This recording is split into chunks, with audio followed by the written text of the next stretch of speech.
Nature ran wild all across the globe.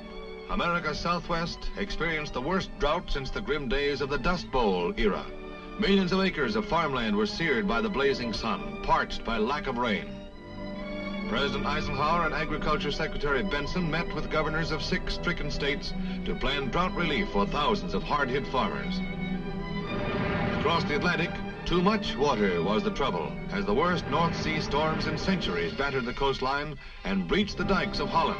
Thousands of square miles ages ago wrested from the sea were reconquered by the surging waters, a disaster that ruined some of the richest farmland in West Europe and presaged years of hardship for the people of the Low Countries, years of deprivation and arduous toil needed to win back the land from the grip of the sea. The floods took a bitter cost and material destruction, a fearful toll in human life and suffering. Earthquakes struck the fabled Ionian Isles of Greece, bringing terror and destruction in their wake. For days the earth shook. Rescue and relief forces were on the scene before the Temblors stopped, but little could avail against the awesome might of the very earth run amok.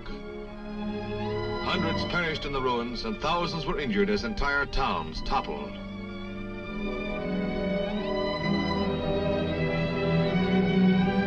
In Japan, a C-124 transport crashed on takeoff, killing 129 U.S. servicemen when it exploded and burned on impact. The worst disaster in air history. It was a grim milestone in the 50th anniversary year of aviation. Tornadoes slashed across the country, cutting a swath of destruction in a great arc from Texas through the Midwest and New England to Canada.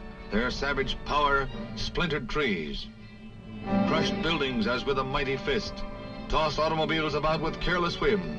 The tornadoes wreaked havoc in one of the worst storm years on record.